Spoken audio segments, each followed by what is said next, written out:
with them. I don't care who you are. I don't care who you are, but don't lie to me. They immediately admitted liability, went back and forth on the cost, and now they are cutting a check to me for $5,500. The extra I got will pay for my membership on this one matter alone for the next 8 years. Another story is from Brian Larson. We switched from our internet cable provider and went to wireless internet and streaming. I sent the cable box back to the company. It was at the end of their deadline date because I was swamped dealing with a catastrophic medical event with my wife. But I did return it within the deadline. A few months later, I received a bill from them, which also included a large penalty for not returning the box. I contacted them and told them to quote unquote double check their inventory because I had returned it. Then I got a collections letter, so I called my attorneys. They verified some questions. They wrote a letter to the collections company for me. I then got a letter from a different collections company. The attorney helped me write yet another letter to a new collections company. And as if by magic, the cable company found the box when they double checked their inventory. Back to you, Brenda.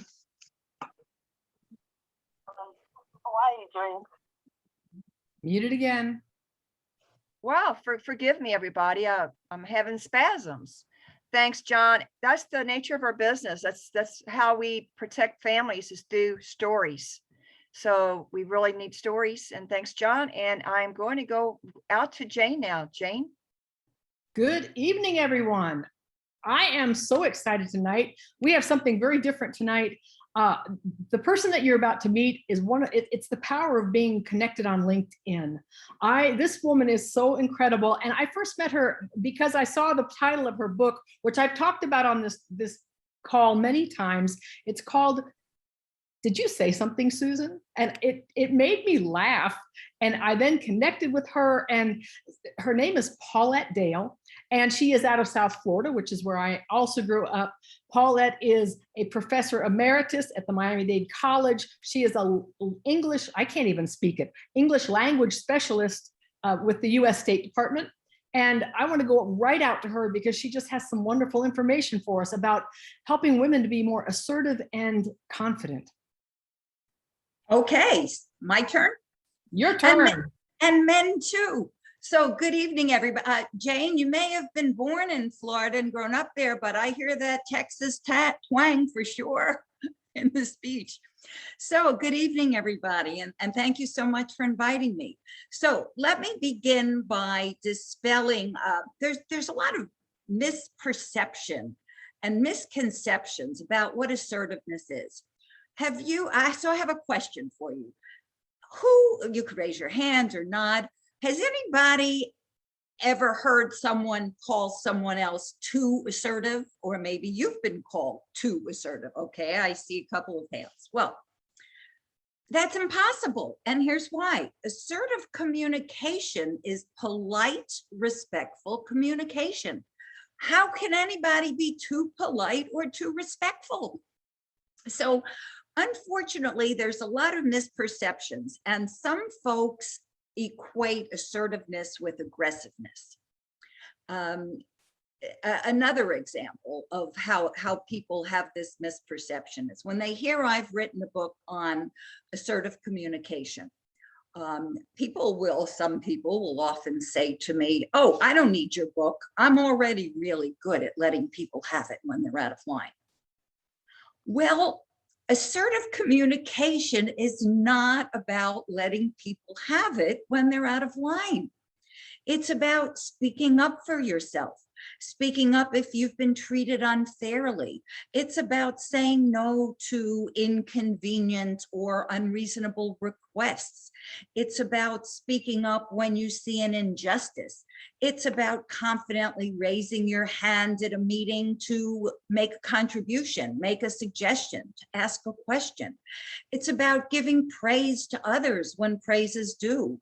It's about accepting compliments gracefully. So assertive communication is not about letting people have it when they're out of line. So with that, you've all heard of the Mayo Clinic, right? okay, very respected medical institution worldwide. And here's what the Mayo Clinic has to say about assertive communication from their website. The Mayo Clinic says that assertive communication boosts our self-esteem and helps us to earn the respect of others. Now, I know this and I can tell you this, and other people with expertise in this area can, but sometimes when people hear that it's the Mayo Clinic saying this, it may have a little more credence. So while I say this also, please know this is what the Mayo Clinic is saying. Mayo Clinic says it helps us to manage stress, especially when we take on too many responsibilities because we have a little trouble saying no. That ever happened to anybody? Well, yeah, okay, thank you very much. All right.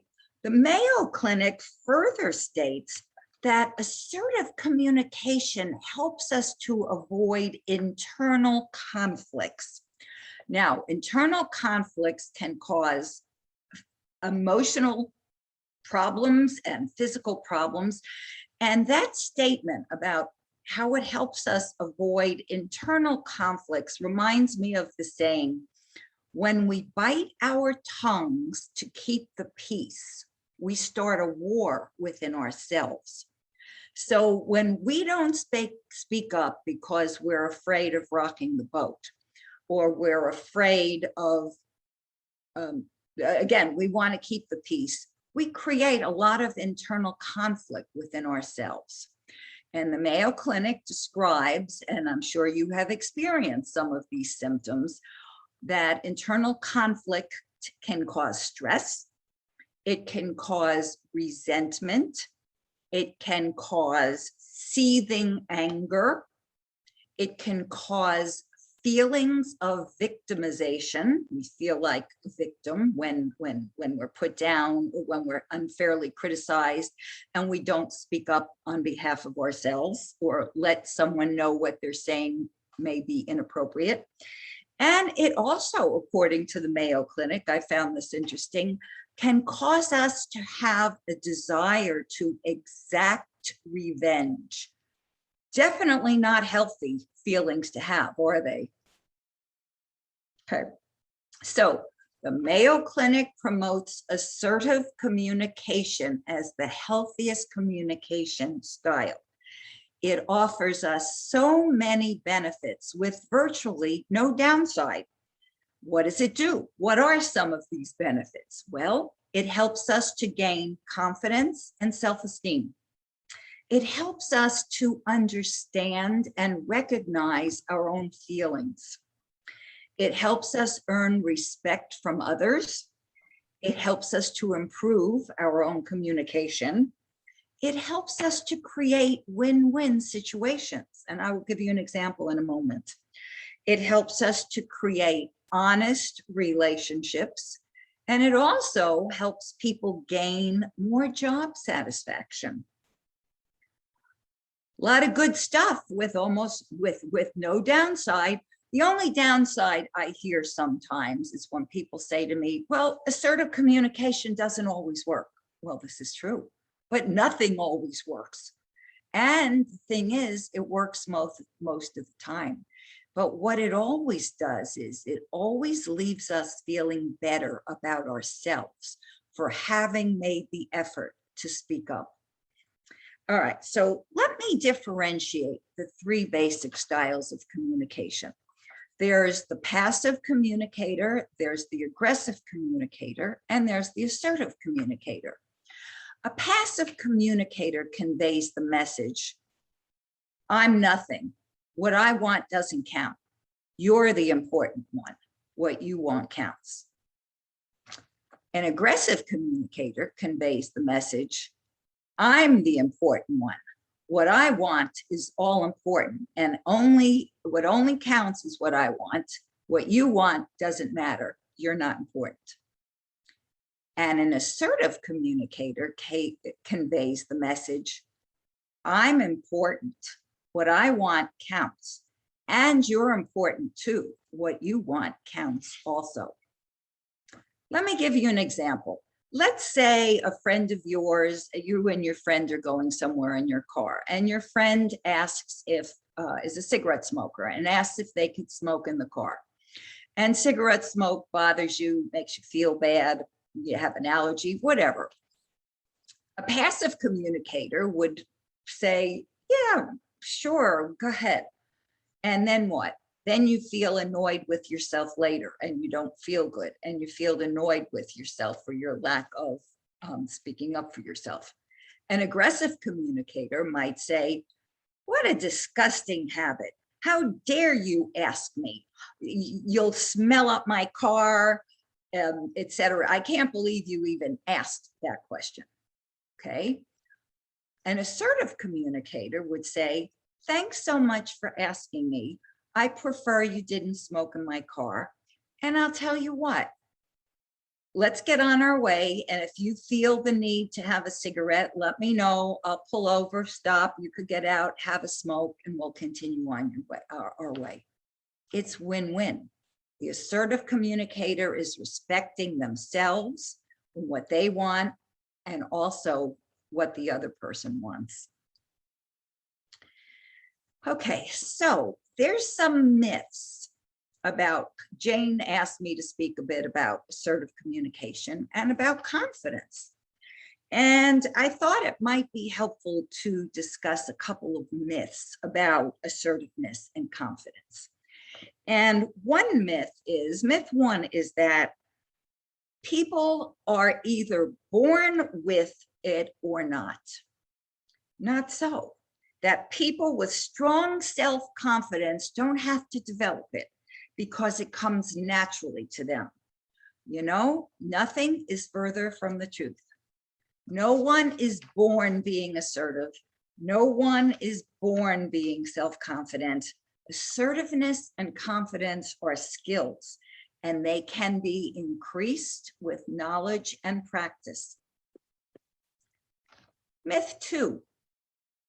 Well, certain types of people have low self-confidence, or certain types of people simply aren't assertive. That only poor people or homeless people or criminals or people who of lower socioeconomic status who don't have a lot of education suffer from low self-esteem or low confidence.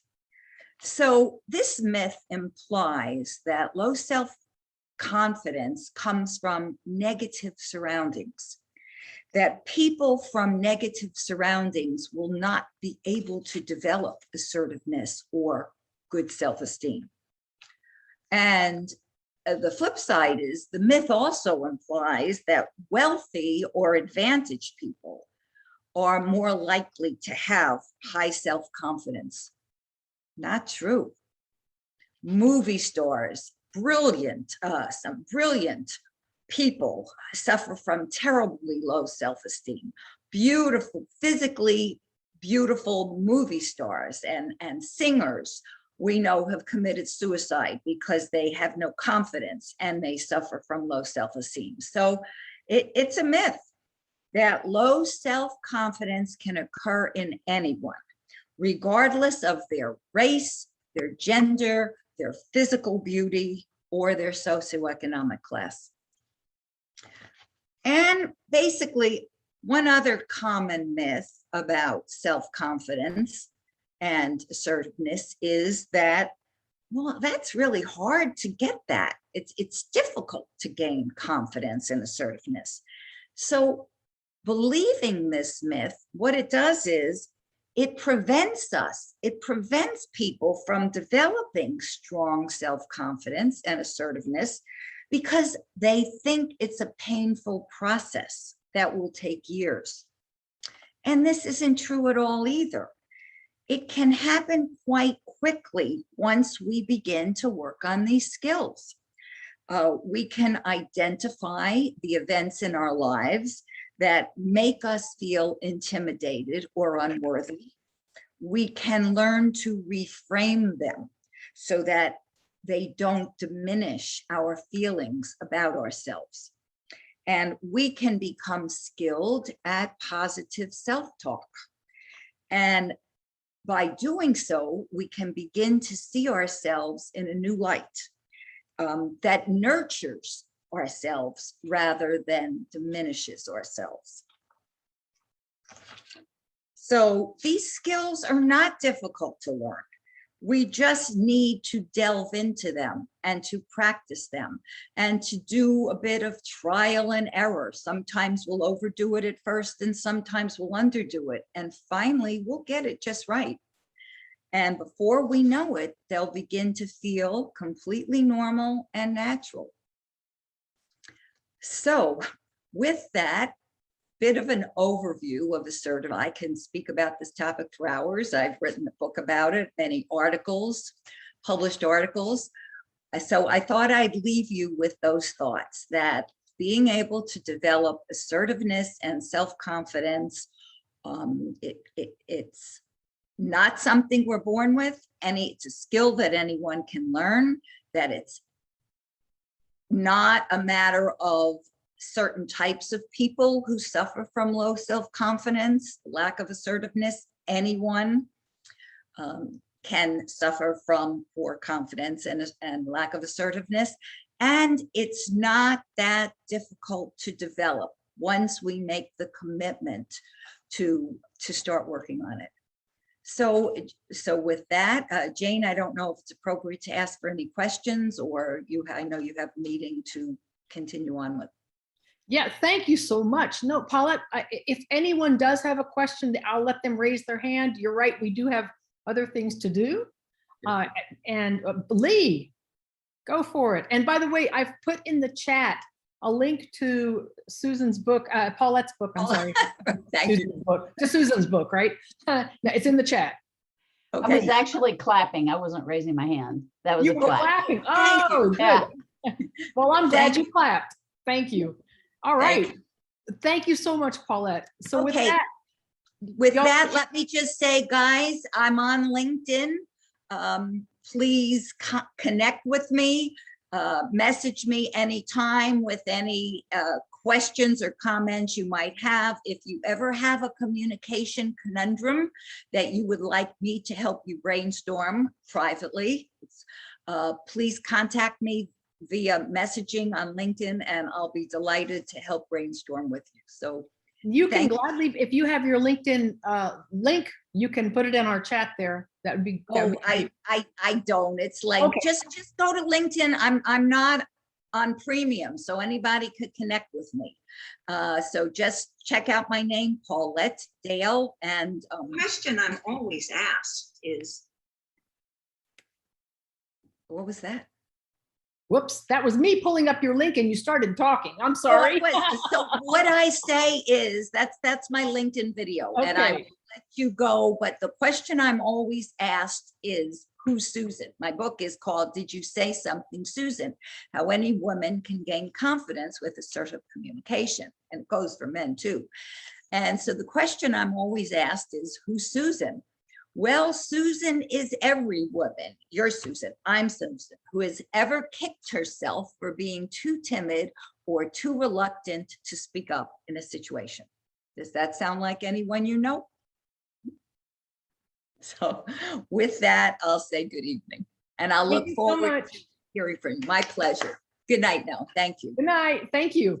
So with that, y'all, we're going to go, and we have 5 minutes here. We've talked about this before, and I'm going to put us into breakout rooms because guess what? It is time to meet your team. So we'll just do one of these tonight. We'll have about two and a half minutes each person. And once you get into the room, remember you're finding out about your partner, and then they can find out about you. So with that, I'm going to start the rooms right now.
Hey, Vera, can you hear me?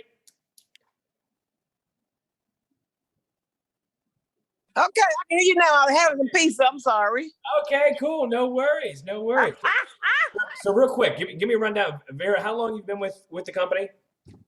Oh, not long. Like maybe this coming October, it'll be 2 years. Okay, cool. There we go. And you're from Chicago, right? Chicago, straight up. There we go. With Timmer, right? Originally? Yes. There Yes. we go. Okay, cool. All right. Yep. And so what did you do prior to leadership, Vera? Oh, I was with Chicago Transit Authority from 1975 into 2010. Really? Did you drive Yeah, bus or? I drove bus. I had street supervision, and the last 10 years I did like training and instruction. You know, where you teach people how to drive and Yeah.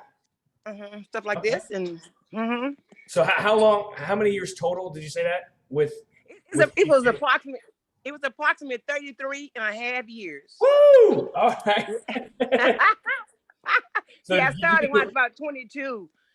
Oh, so that was the Yeah. job. Okay, you made it a career. Okay, great. Wow. Yeah. And so do that you have was family that lives still in Chicago? yeah, I have 2 children, Joanne, my son, Tasha, my daughter, and The president. somebody broke in on us. All right.